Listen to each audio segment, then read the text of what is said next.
Berlatar di masa depan, pesawat ruang angkasa penambangan Borealis akan terbang melintasi ruang angkasa. Seluruh kru tidur di kapsul karena mereka masih punya waktu 4 tahun lagi untuk tiba di tujuan. Tiba-tiba sebuah asteroid menghantam kapal, menyebabkan kerusakan yang cukup untuk membunyikan alarm. Di dalam kapsul, Andi dikejutkan saat terbangun oleh video keluarganya yang masih berada di bumi. AI kapal mengumumkan telah terjadi kerusakan lambung kapal dan sistem kelangsungan hidup telah diaktifkan. Sekelompok pasukan mekanik mulai membuat pakaian khusus di sekitar Andi yang mencakup persediaan oksigen terbatas dan AI-nya sendiri. Kemudian peluncuran darurat diaktifkan dan semua kapsul dikeluarkan dari Borealis. Sebagian besar dari mereka terbang dengan selamat. Namun ada beberapa yang terjebak dalam api saat ledakan kecil mulai terjadi di berbagai bagian pesawat ruang angkasa. Lengan robot itu selesai membuat helm yang melingkari kepala Andi sebelum kapsul menyalakan pendorongnya.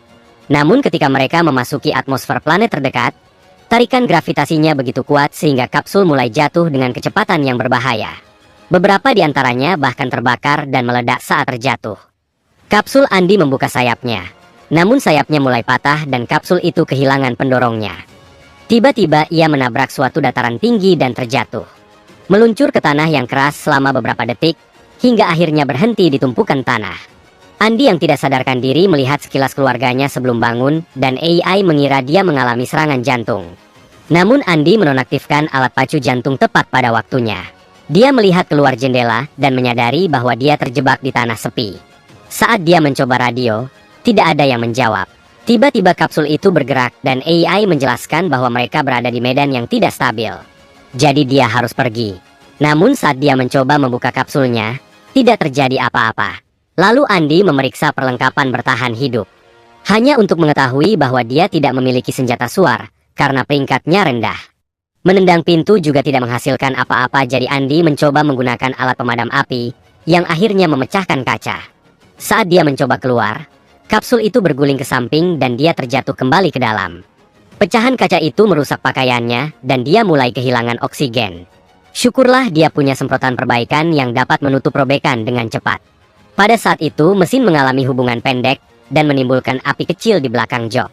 Andi bergegas mengambil mainan putranya dan memindahkan beberapa tanah, hingga akhirnya keluar dari wadahnya, yang kini dipenuhi asap tebal. Dia melihat sekeliling dan melihat Borealis terbakar jatuh dari langit, hingga jatuh ke planet ini, menyebabkan ledakan besar. Gelombang kejut yang dihasilkan menghantam Andi dan membuatnya terjatuh. Dia pulih dengan cepat dan meminta beberapa informasi kepada AI. Dan menemukan bahwa kapal itu hanya berhasil menempuh separuh perjalanan, dan dia berada di wilayah yang belum dipetakan. Ada cahaya di kejauhan sehingga Andi mulai menuju ke sana, sambil mencoba menghubungi orang lain melalui radio. Setelah berjalan beberapa saat, dia menemukan separuh Borealis terbakar dan sebuah kapsul di dekatnya. Dia memeriksa ke dalam untuk mengambil tangki oksigen, dan dikejutkan oleh tubuh salah satu anggota kru yang terjatuh. Saat dia melihat lebih dekat, dia menemukan tangki oksigennya rusak. Andi kemudian pergi tanpa memperhatikan darah dan sayatan di bagian atas kapsulnya. Beberapa menit kemudian Andi menemukan sekelompok kode tanda bahaya lampu dikelilingi oleh angin yang sangat kencang. Hal ini telah dilakukan oleh Dwayne, yang telah mengambil beberapa peralatan dan sudah mempertimbangkan untuk mengambil daging dari tubuh itu untuk dimakan olehnya. Dia berhasil melihat log navigasi sebelum kecelakaan dan mengetahui bahwa perusahaan itu mengambil jalan pintas melalui sabuk asteroid untuk menghemat bahan bakar. Itulah sebabnya mereka berada di area yang tidak diketahui. Dwayne mencoba menggunakan peralatan itu untuk mengirim pesan kode tanda bahaya ke bumi yang memerlukan waktu 8 bulan untuk sampai. Dan jika tim penyelamat menggunakan kapal cepat, mereka akan tiba di sini dalam waktu sekitar 2 tahun. Andi mulai kehilangan harapan. Tapi Dwayne menunjukkan bahwa mereka mungkin menemukan cara untuk bertahan hidup di separuh Borealis lainnya. Saat dia mundur, Andi secara tidak sengaja mencabut kabel mesin dan berbalik untuk memperbaikinya.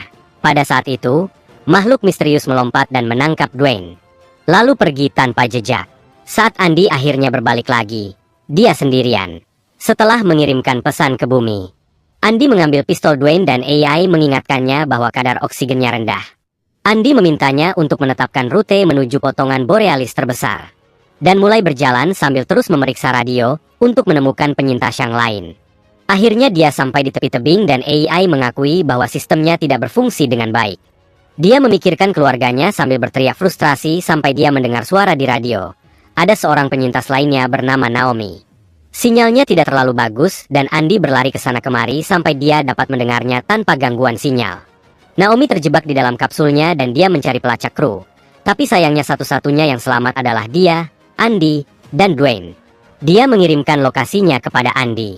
Namun AI memperingatkannya bahwa area itu tidak stabil, dan Andi mungkin tidak memiliki cukup oksigen untuk mencapainya.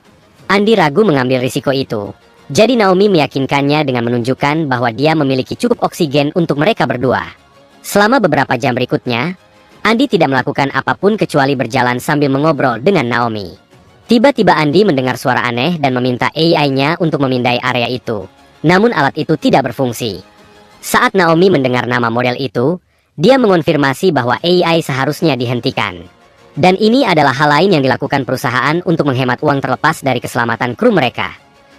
Saat ini hari sudah malam dan Andi harus berhati-hati saat berjalan, karena lampu helmnya tidak terlalu terang. Dia terdiam saat mengira dia melihat sesuatu. Tapi dia menyalahkan imajinasinya dan terus berjalan. Beberapa detik kemudian, dia melihat batu-batu berguling di dekat kakinya dan menjadi gugup karena ada lebih banyak suara. Tidak melihat bayangan yang mengawasinya dari atas. Pada saat itu, ia menemukan lubang-lubang aneh di tanah dan mengikutinya hingga ia menemukan lubang yang lebih besar yang ditutupi sarang laba-laba, yang membuatnya sadar bahwa lubang-lubang kecil itu adalah bekas kaki. Andi panik dan terus berjalan secepat mungkin. Menyadari semakin banyak sarang laba-laba di area itu. Tak lama kemudian, salju mulai turun dan Andi menyadari bahwa suara-suara itu sekarang lebih terdengar seperti geraman. Sesuatu yang besar berlari di dekatnya, dan Andi segera bersembunyi sambil mematikan lampu helmnya.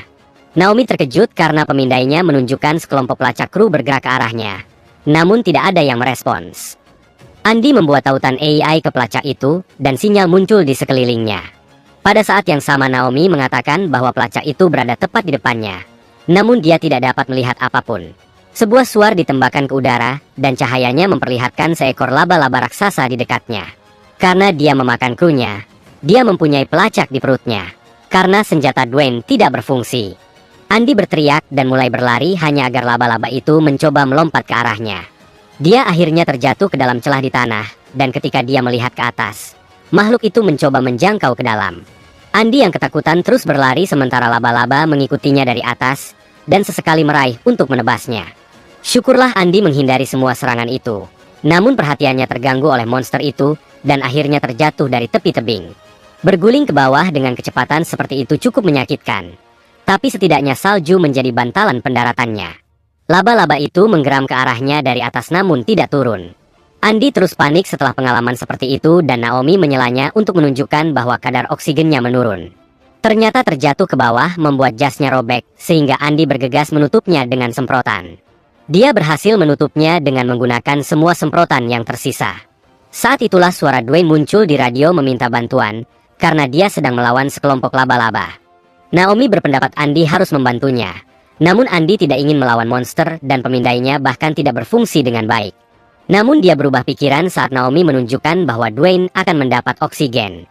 Saat Andi berlari di antara kapsul yang jatuh, dia melihat suar ditembakkan oleh Dwayne dan mengikuti mereka hingga akhirnya menemukannya. Dwayne akan berbagi kelemahan monster itu saat laba-laba melompat ke arahnya lagi. Jadi Andi harus bersembunyi dan mendengar di radio bagaimana Dwayne terbunuh. Dia berlari untuk bersembunyi di balik kapsul lain dengan harapan bisa melarikan diri. Hanya untuk menemukan monster kedua di dekatnya yang juga sedang memakan mayat. Naomi mengaktifkan suara dan lampu AI di salah satu kapsul, dan salah satu laba-laba terganggu olehnya. Sehingga Andi bisa berlari dan bersembunyi di dalam kapsul lain. Kemudian Naomi mencoba mengaktifkan kapsul lain untuk mengalihkan perhatian makhluk lain. Namun dia secara tidak sengaja menyalakan lampu di kapsul Andi, dan Andi dikejutkan oleh sesosok tubuh. Syukurlah dia berhasil mengaktifkan semua kapsul lainnya juga, dan sekarang kedua laba-laba itu terganggu. Andi akhirnya bisa melarikan diri. Para monster segera menyadari bahwa mereka telah ditipu dan mulai mengikutinya. Hanya untuk membeku ketika Andi memasuki area berkabut. Setelah laba-laba itu pergi, Andi memberitahu Naomi bahwa dia seharusnya mencari tempat yang aman juga. Tapi Naomi tidak bisa merasakan kakinya. Dia mulai mengalami serangan panik. Jadi Andi menyanyikan lagu yang biasa dia nyanyikan untuk putranya guna membantunya tenang. Setelah itu dia terus berjalan dan menemukan sekelompok kunang-kunang yang menciptakan pemandangan indah dengan cahayanya. Satu ekor mendarat di helmnya dan tiba-tiba berubah menjadi merah untuk menyerangnya. Ia tidak dapat menimbulkan kerusakan sendirian. Namun tak lama kemudian kunang-kunang lainnya juga berubah menjadi merah dan menyerangnya bersama-sama. Berlari sedikit saja sudah cukup untuk meninggalkan mereka. Namun suara geraman menandakan kunang-kunang takut pada hal lain. Tiba-tiba tanah terbuka dan mulut raksasa monster keluar untuk menangkap Andy, menutupinya dengan zat jahat agar dia tetap membeku di tempatnya. Andy ditelan sedikit demi sedikit hingga seluruh tubuhnya berada di dalam mulut binatang itu. Karena mengingat PI, Andy mengumumkan bahwa dia terkena serangan jantung. Alat pacu jantung diaktifkan dan sengatan listrik yang dihasilkan begitu kuat hingga monster itu memuntahkan Andy. Makhluk itu kini sangat marah dan mengejarnya. Jadi Andy berlari bersembunyi di dalam sesuatu yang tampak seperti batang pohon. Ada lubang di tanah di sana, menyebabkan Andy terjatuh dan berakhir di sarang kunang-kunang. Alien kecil itu segera berubah merah dan mulai menusuknya saat dia berlari. Hanya meninggalkannya sendirian ketika dia berhasil keluar dari terowongan. Setelah itu, AI memberitahu Andy bahwa tingkat oksigennya saat ini akan cukup untuk mencapai Borealis namun tidak mungkin mencapai Naomi, yang juga berpikir ia harus pergi ke kapal. Andy kini menolak menyerah dan terus berlari ke arahnya. Tak lama kemudian, dia dilalap api akibat tabrakan dan dia mengalami kesulitan bernapas hingga dia terjatuh. Dengan mengumpulkan kekuatan untuk terus maju, Andy memaksa dirinya untuk bergerak lagi dan akhirnya menemukan Naomi di dalam kapsulnya. Dia segera membuka pintu untuk membiarkannya masuk dan sekarang dia bisa bernapas lega lagi. Selanjutnya dia mencoba mengeluarkan kakinya tetapi tangannya tidak cukup kuat. Untungnya karena peringkatnya lebih tinggi. Perlengkapan daruratnya memiliki banyak alat dan Andy dapat menggunakannya untuk melepaskannya. Naomi merasa sedikit kesakitan tapi setidaknya kakinya tidak patah. Setelah beristirahat sejenak, keduanya mengambil pistol suar dan semprotan perbaikan, lalu berangkat. Rasa sakit itu membuat Naomi sulit berjalan. Jadi Andy membuat penopang belat untuk membantunya. Saat Naomi memeriksa senjata Dwayne, segerombolan laba-laba perlahan mengelilingi mereka. Keduanya segera mulai berlari dan Naomi terus meminta AI yang mengenakan jasnya untuk menyuntiknya dengan obat agar kakinya tetap bergerak. Saat laba-laba mengejar mereka, Naomi dan Andy berhasil mencapai separuh Borealis lainnya yang tampaknya dalam kondisi baik. Keduanya terus berlari dan Naomi terjatuh. Jadi Andy membantunya meluncur ke bawah agar bisa berlari lebih cepat. Laba-laba itu sudah semakin dekat untuk melompat. Dan keduanya terus mendorong puing-puing yang jatuh untuk menghalangi jalan di belakang mereka. Namun mereka pun terjatuh. Seekor laba-laba hendak menangkapnya sehingga Naomi menembakkan suar, menyebabkan monster itu mengejarnya. Dia menembakkan laba-laba kedua untuk mengalihkan perhatian laba-laba lainnya. Dan sekarang mereka dapat terus berlari ke atas bukit hingga akhirnya memasuki Borealis. Naomi mengalami masalah dengan panel kontrol dan laba-laba semakin mendekat. Namun ketika ada yang hendak masuk, dia akhirnya mematikannya dan pintu itu membunuh makhluk itu. Laba-laba lain mulai menggedor pintu sementara Naomi dan Andy pergi menyelidikinya. Kerusakannya lumayan banyak tapi lampunya berfungsi. Artinya generator cadangannya berfungsi. Ruang kargo memiliki kotak-kotak perbekalan dan suasana yang stabil, sehingga mereka dapat bertahan di sini sampai bantuan datang. Di koridor ada jejak darah dan mereka mengikutinya sampai mereka menemukan konsol utama yang dipenuhi isi perut dan sarang laba-laba. Keduanya bersembunyi saat mereka melihat seekor laba-laba besar masuk dan membuka perutnya untuk menjatuhkan lebih banyak lagi bagian tubuh manusia dan bahkan helm. Andy merasa mual dan memaksa dirinya untuk menelan muntahannya. Syukurlah laba-laba itu pergi tanpa melihat mereka dan keduanya mencoba bergerak. Tetapi tiba-tiba sebuah lubang di langit-langit terbuka dan monster yang lebih besar pun masuk. Andy segera menutup pintu demi keselamatan, namun Naomi menegurnya, menjelaskan bahwa sekarang mereka terjebak di pintu airlock. Saat laba-laba mulai menggedor pintu kanan, Andy mulai memukul pintu kiri dengan alat, namun sia-sia. Mereka hanya bisa menyerah dan duduk menunggu ajalnya. Andy memutar video keluarganya sambil memberitahu Naomi bahwa mereka meninggal dalam kecelakaan mobil. Dan kini dia menghadapi rasa bersalahnya karena dia yang mengemudi. Naomi menegurnya lagi dan mengingatkannya bahwa dia masih hidup berkat Andy. Naomi dan Andy berpelukan karena mengira mereka akan mati. Namun saat itu Naomi menemukan sebuah bola berisi kunang-kunang menempel di jas Andy. Saat laba-laba akhirnya menerobos masuk, mereka melemparkan alien kecil itu ke arahnya dan kunang-kunang segera menyerang makhluk itu. Sehingga ia mundur. Keduanya menekan tombol di panel utama untuk membuka pintu lainnya dan segera berlari menuju ruang kargo. Hanya untuk berhenti ketika mereka menemukan bahwa mereka berada di platform yang ditinggikan. Laba-laba berhasil mengeluarkan kunang-kunang dari tubuhnya dan mengejar manusia yang tidak dapat menutup pintu. Mereka melompat dari platform untuk menghindari serangan dan laba-laba itu mendarat di ruang kargo pada saat yang sama. Hewan itu pulih dengan sangat cepat dan mengejar mereka lagi. Jadi Andy melemparkan semprotannya langsung ke mulutnya. Monster itu menggigitnya dan semprotannya meledak di depannya, memberikan kesempatan kepada keduanya untuk lari. Setelah itu laba-laba berlari di langit-langit untuk mencapai manusia lebih cepat dan melompat hingga mendarat tepat di belakang mereka. Mereka berdua terjatuh, namun Naomi bangkit dengan cepat dan berlari untuk membuat monster itu mengejarnya. Mengatakan bahwa Andy harus mencari cara untuk membunuhnya. Melihat masih ada kapsul di ruang kargo, Andy meminta AI-nya untuk menemukan kapsul yang berfungsi yang terletak di bagian paling atas.